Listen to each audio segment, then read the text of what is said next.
જય શ્રી કૃષ્ણ વૈષ્ણવ. આજે આપણે સાંભળવાના છે અષાઢ માસના કૃષ્ણ પક્ષની પવિત્ર કામિકા એકાદશીની વ્રત કથા અને મહિમા. આ એકાદશી ભગવાન શ્રી વિષ્ણુને સમર્પિત છે અને શાસ્ત્રોમાં તેનું ખૂબ જ મહત્વ જણાવવામાં આવ્યું છે. તો આવો સીધી રીતે જાણીએ કે કામિકા એકાદશીનું કથા શું છે અને ભગવાન શ્રી કૃષ્ણે આ એકાદશી વિશે શું કહ્યું છે. એક વખત ધર્મરાજ યુધિષ્ઠિરે ભગવાન શ્રી કૃષ્ણને પૂછ્યું, હે પ્રભુ, અષાઢ માસના કૃષ્ણ પક્ષમાં આવતી એકાદશીનું નામ શું છે, તેનું શું મહત્તમ છે અને આ દિવસે કયા દેવતાની પૂજા કરવી જોઈએ? ત્યારે ભગવાન શ્રી કૃષ્ણે કહ્યું, હે રાજન, અષાઢ માસના કૃષ્ણ પક્ષની એકાદશીને કામિકા એકાદશી કહેવામાં આવે છે.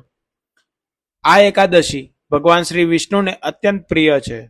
ભગવાન શ્રી કૃષ્ણ કહે છે કે કામિકા એકાદશીનું વ્રત કરનાર ભક્તને ભગવાન શ્રી વિષ્ણુની કૃપા પ્રાપ્ત થાય છે.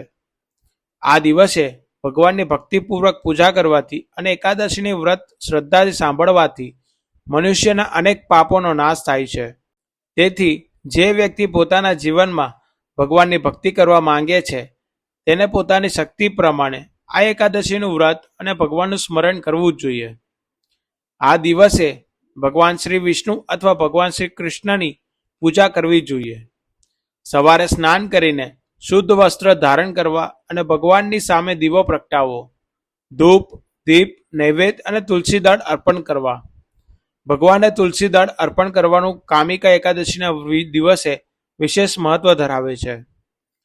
શાસ્ત્રોમાં કહેવામાં આવ્યું છે કે ભગવાન શ્રી વિષ્ણુને અનેક કિંમતી વસ્તુઓ કરતાં પણ શ્રદ્ધાથી અર્પણ કરેલું તુલસીનું એક પાન વધારે પ્રિય છે. એટલે ભગવાનને શું અર્પણ કર્યું તેના કરતાં કયા ભાવથી અર્પણ કર્યું તે વધારે મહત્વનું છે. જો કોઈ ભક્ત મોટી પૂજા ન કરી શકે તો પણ પ્રેમથી ભગવાનને એક તુલસી દળ અર્પણ કરીને તેમનું નામ સ્મરણ કરી શકે છે. કામિકા એકાદશીના દિવસે ભક્તો પોતાની શક્તિ પ્રમાણે વ્રત કરી શકે છે. કોઈ નિર્જળા ઉપવાસ કરે, કોઈ ફળહાર કરે અને કોઈ એક સમય સાત્વિક ભોજન કરીને વ્રત કરે છે. પરંતુ વ્રતના નામે પોતાના શરીરને વધારે કષ્ટ આપવું જરૂરી નથી. આપનું શરીર પણ ભગવાને આપેલું સાધન છે. તેથી પોતાની ક્ષમતા અને શરીરની સ્થિતિ પ્રમાણે જ વ્રત કરવું જોઈએ. આ દિવસે માત્ર ભોજનનો ત્યાગ કરવો એ જ એકાદશી નથી.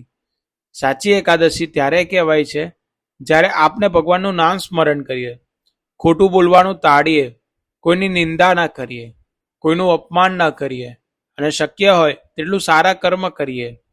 એટલે એકાદશી શરીરના ઉપવાસની સાથે મનના સંયમનો પણ દિવસ છે.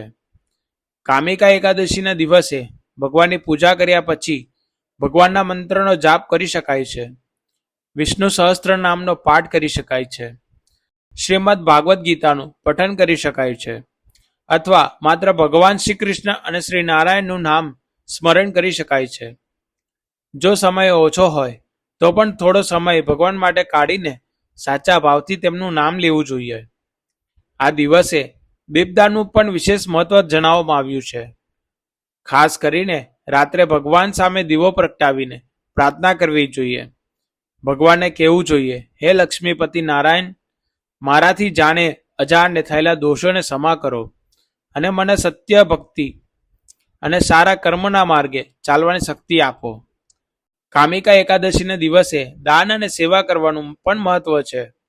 પોતાની શક્તિ પ્રમાણે જરૂરિયાતમંદ વ્યક્તિને મદદ કરવી, ગાયની સેવા કરવી, પશુ પક્ષીઓને દાના નાખવા અથવા કોઈ સારા કાર્યમાં સહયોગ આપવો.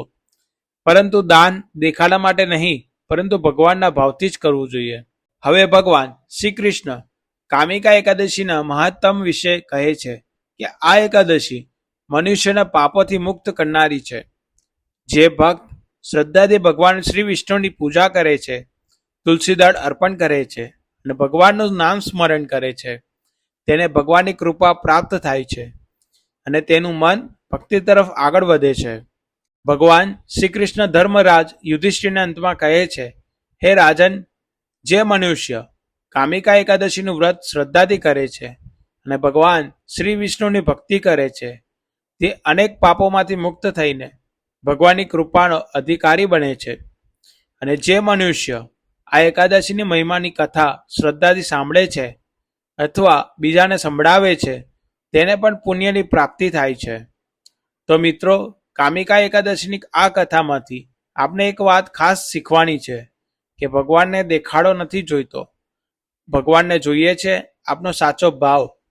જો મોટી પૂજા ન કરી શકો તો નાની પૂજા કરો, લાંબા જપ ન કરી શકો તો થોડું નામ સ્મરણ કરો, મોટું દાન ન કરી શકો તો જરૂરિયાતમંદને નાની મદદ કરો, પરંતુ જે કાંઈ કરો તે સાચા હૃદયથી કરો. આ કામિકા એકાદશીના પવિત્ર દિવસે આપણે સૌ ભગવાન શ્રી કૃષ્ણ અને શ્રી નારાયણને પ્રાર્થના કરીએ કે આપણા મનને શુદ્ધ રાખે, આપણાથી સારા કર્મ કરાવે અને આપણા જીવનમાં ભક્તિ વધારતા રહે. જય શ્રી કૃષ્ણ વૈષ્ણવ.